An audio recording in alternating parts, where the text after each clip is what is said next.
Hi friends, welcome back to my YouTube channel. നമ്മൾ ഇന്ന് ഉണ്ടാക്കാൻ പോകുന്നത് ഒരു അടിപൊളി റെയിൻബോ പുലാവാണ്. നമ്മുടെ കുഞ്ഞുങ്ങൾക്കൊക്കെ ഇപ്പോൾ പച്ചക്കറി കഴിക്കാൻ ഭയങ്കര പാടാണ്. അപ്പോൾ നമുക്ക് ഇതുപോലൊരു പുലാവ് ഉണ്ടാക്കി നോക്കിയാൽ ഭയങ്കര രസമായിരിക്കും. കാണാനും കഴിക്കാൻ കുട്ടികൾക്ക് ഭയങ്കര താല്പര്യമായിരിക്കും. അതുപോലെ വളരെ പോഷക ഗുണമുള്ളതുമാണ്. ഇത് കൂടാതെ ഇതിനൊരു പ്രത്യേകതയുള്ളത്, എനിക്ക് വനിതാ പാചകറാണി മത്സരത്തിൽ സമ്മാനാർഹമായ ഒരു ഐറ്റവും കൂടിയാണ് ഈ റെയിൻബോ പുലാവ്. നമുക്കിതെങ്ങനെയാണ് ഉണ്ടാക്കുന്നതെന്ന് ഇനി നോക്കാം. അപ്പോൾ ഇതിലേക്കായിട്ട് ഞാനൊരു 1.5 കപ്പ് അരി വേവിച്ച് ചോറാക്കി വെച്ചിട്ടുണ്ട്. ഇത് നമ്മളുടെ ബസ്മതി അരിയാണ് എടുത്തിരിക്കുന്നത്. ഇനി പുലാവിലേക്കായിട്ട് ഹോൾ സ്പൈസസ് ആയിട്ടുള്ള ഏലക്ക, കരയാമ്പൂ, പട്ട, ബേ ലീവ്സ്, പിന്നെ അതിലേക്ക് ചേർക്കാനായിട്ട് കുറച്ച് ജിഞ്ചർ ഗാർലിക് പേസ്റ്റ്, ഒരു സവാള അരിഞ്ഞത്, പിന്നെ അലങ്കരിക്കാനായിട്ട് കാഷ്യൂ, റൈസിൻസും എടുത്ത് വെച്ചിട്ടുണ്ട്. ഇത് കൂടാതെ നമുക്ക് റെയിൻബോയുടെ എല്ലാ കളറും ഇല്ലെങ്കിലും ഒരു 5 കളറ് നമ്മൾ ഉണ്ടാക്കിയിട്ടുണ്ട്. അപ്പോൾ ഓറഞ്ച് കളറിന് ക്യാരറ്റ്, റെഡ് കളറിന് ബീറ്റ്റൂട്ട്, വയലറ്റ് കളറിന് ക്യാബേജ്, റെഡ് ക്യാബേജ്, ഗ്രീൻ കളറിന് ചീര, നിങ്ങൾക്ക് പാലക്കോ എന്തെങ്കിലും ഉപയോഗിക്കാം. അതുപോലെ യെല്ലോ കളർ കിട്ടാനായിട്ട് ഞാൻ കുറച്ച് സാഫ്രൺ അല്ലെങ്കിൽ കുങ്കുമപ്പൂവ് വെള്ളത്തിൽ ചാലിച്ച് വെച്ചിട്ടുണ്ട്. ഇത് കൂടാതെ നമുക്ക് ഇതൊക്കെ വറുക്കാനായിട്ട് കുറച്ച് വെണ്ണയും. ഇത്രയാണ് നമുക്ക് വേണ്ട സാധനങ്ങൾ. ഒരു പാത്രത്തിലേക്ക് നമ്മൾ ബട്ടറും കുറച്ച് എണ്ണയും കൂടെ ചേർത്ത് അത് ചൂടായി വരുമ്പോൾ നമ്മൾ അതിലേക്ക് പട്ട, സ്പൈസസ് എല്ലാം ആഡ് ചെയ്യാണ്. ഗ്രാമ്പൂ, പട്ട, ഏലക്ക, ബേ ലീവ്സ് ഒക്കെ ആഡ് ചെയ്ത് ഒന്ന് ചൂടാക്കണം.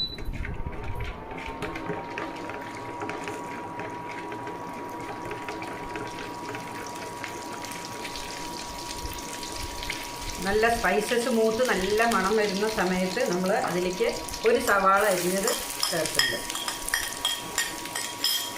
ഇത് നല്ലതുപോലെ വഴന്നു വഴണം.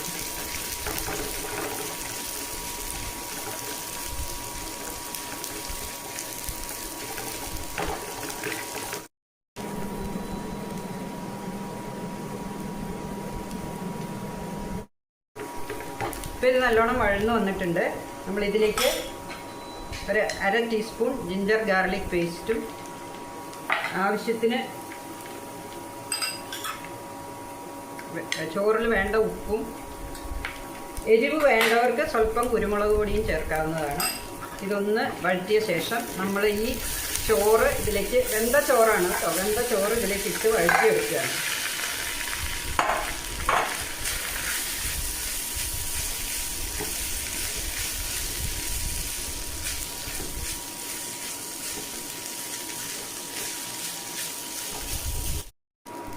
അപ്പോൾ നല്ലോണം മിക്സ് ആയിട്ടുണ്ട്. നമുക്ക് ഈ ചോറ് തൽക്കാലം ഒന്ന് മാറ്റി വയ്ക്കാം. ഇനി അടുത്തത് പച്ചക്കറികളുടെ പരിപാടിയാണ്. അത് തുടങ്ങാം.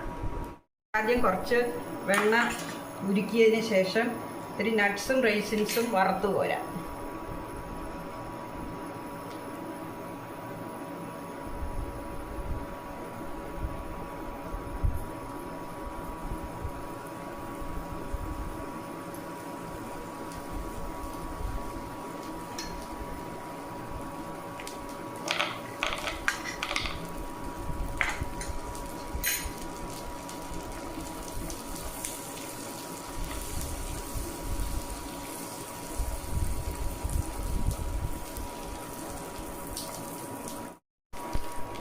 നമുക്ക് ഈ നട്ട്സും റൈസിൻസും വറുത്തത് ഒരു പാത്രത്തിലേക്ക് മാറ്റാം.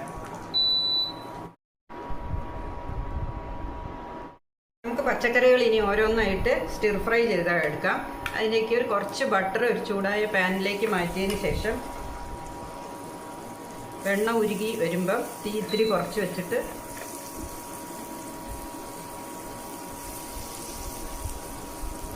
നമുക്കൊരു 2 കപ്പ് അളവിൽ ചീര അതിലേക്കിട്ട് സ്റ്റിർ ഫ്രൈ ചെയ്ത് ഇതിലേക്ക് ആവശ്യമായിട്ടുള്ള ഉപ്പും കൂടി ചേർക്കണം. കുറച്ച് ഉപ്പും കൂടി ചേർത്ത് ഇത് നല്ലതുപോലെ സ്റ്റിർ ഫ്രൈ ചെയ്തെടുക്കാം.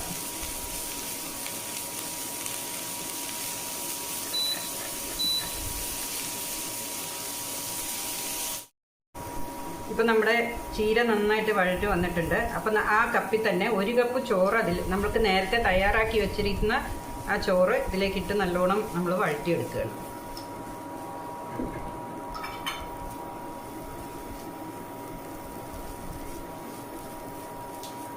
അപ്പം നമ്മുടെ ചോറും ചീരയും കൂടി നല്ല മിക്സ് ആയിട്ടുണ്ട്. അപ്പം നമ്മുടെ ആദ്യത്തെ കളറ് റെഡി ആയിട്ടുണ്ട്, ഗ്രീൻ കളർ, റെയിൻബോയിലത്തെ ഒരു കളർ റെഡി ആയിട്ടുണ്ട്.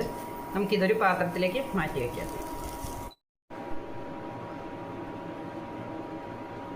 അടുത്തത് നമുക്ക് ഓറഞ്ച് കളറിന് വേണ്ടിയിട്ട് ക്യാരറ്റ് ഇതേപോലെ തന്നെ സ്റ്റിർ ഫ്രൈ ചെയ്തെടുക്കാം. ആദ്യം ബട്ടർ ചേർത്ത് ബട്ടർ ചൂടായി വരുമ്പോൾ നമുക്ക് ഇതേപോലെ 2 കപ്പ് ക്യാരറ്റ് ചെറുതായിട്ട് അരിഞ്ഞതും അതിന് വേണ്ട ഒരു 1/4 ടീസ്പൂൺ ഉപ്പും ചേർത്ത് ഇതുപോലെ സ്റ്റിർ ഫ്രൈ ചെയ്തെടുക്കാം. നമുക്ക്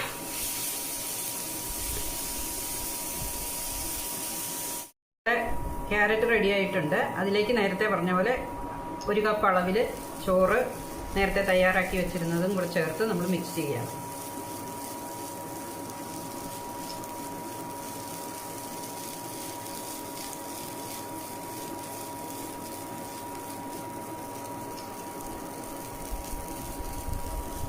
നമ്മുടെ ക്യാരറ്റ് റൈസ് റെഡി ആയിട്ടുണ്ട്. ഇനി അത് നമ്മളൊരു സെർവിങ് പാത്രത്തിലേക്ക് മാറ്റി വയ്ക്കുകയാണ്.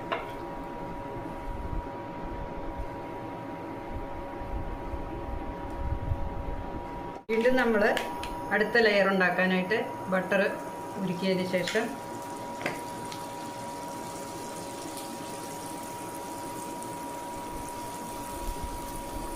നമ്മുടെ റെഡ് ക്യാബേജ് അരിഞ്ഞ് വെച്ചത് അതിലേക്ക് ചേർക്കുന്നു. അതുപോലെ കുറച്ച് ഉപ്പ്. ഇനി ഇതും നന്നായിട്ട് നമ്മൾ സ്റ്റിർ ഫ്രൈ ചെയ്തെടുക്കാൻ പോവാണ്. സ്റ്റിർ ഫ്രൈ ചെയ്തുകൊണ്ടിരിക്കുമ്പം നിങ്ങൾക്ക് വെള്ളം ഒരു കുറവാന്ന് തോന്നിയാൽ ഒരു 1-2 സ്പൂൺ വെള്ളം ആഡ് ചെയ്യാം. ഇപ്പം നമ്മുടെ റെഡ് ക്യാബേജ് നന്നായി ഫ്രൈ ആയിട്ടുണ്ട്. അതിലേക്ക് നമ്മൾ 1 കപ്പ് ചോറ് നേരത്തെ തയ്യാറാക്കി വെച്ചത് ആഡ് ചെയ്ത് നല്ലപോലെ മിക്സ് ചെയ്ത് കൊടുക്കാം.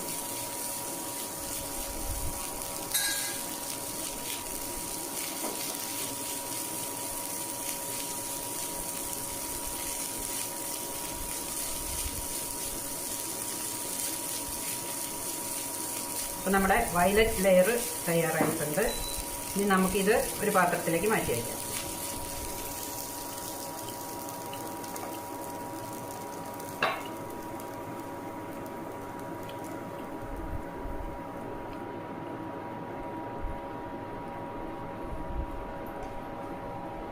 അതുപോലെ നമ്മുടെ അടുത്ത ലെയർ ബീറ്റ്റൂട്ട് ചെറുതായിട്ട് അരിഞ്ഞ് വെച്ചതും ബട്ടർ ചേർത്ത്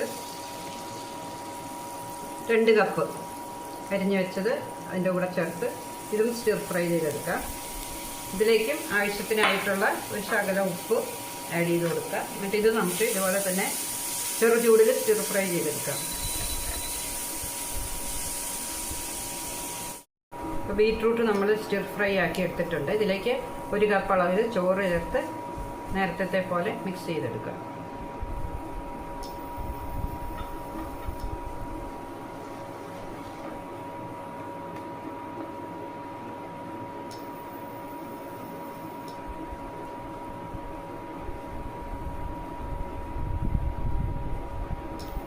ഇത് മിക്സായി വന്നിട്ടുണ്ട്. നമുക്ക് ഇത് ഒരു പാത്രത്തിലേക്ക് മാറ്റി വയ്ക്കാം.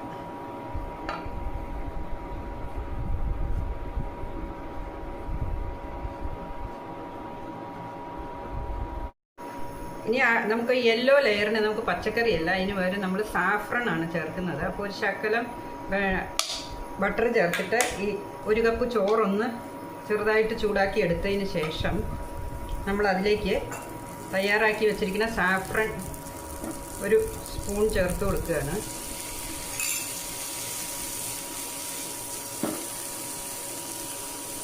സാഫ്രൺ ഇല്ലാത്തവർ മഞ്ഞൾ ചേർക്കാൻ ശ്രമിക്കരുത്, കാരണം അതിനൊരു കുത്തല് വരും. സാഫ്രൺ ഇല്ലെങ്കിൽ ഒരു കളറില്ല എന്നല്ലേ ഉള്ളൂ, അത് കുഴപ്പമില്ല. സാഫ്രണും ഒരുപാട് ചേർക്കരുത്, അതിനും ഒരു കുത്തല് വരും. അപ്പോൾ നമ്മുടെ യെല്ലോ ലെയറും ശരിയായിട്ടുണ്ട്. 3 സ്പൂണാണ് നമ്മൾ ചേർത്തത്. സാഫ്രൺ വെള്ളത്തിൽ അലിയിച്ചതിന് ശേഷം ആ വെള്ളമാണ് നമ്മൾ 3 സ്പൂൺ ചേർത്ത് കൊടുത്തത്. ഇനി നമുക്കിതും ഒരു പാത്രത്തിലേക്ക് മാറ്റാം.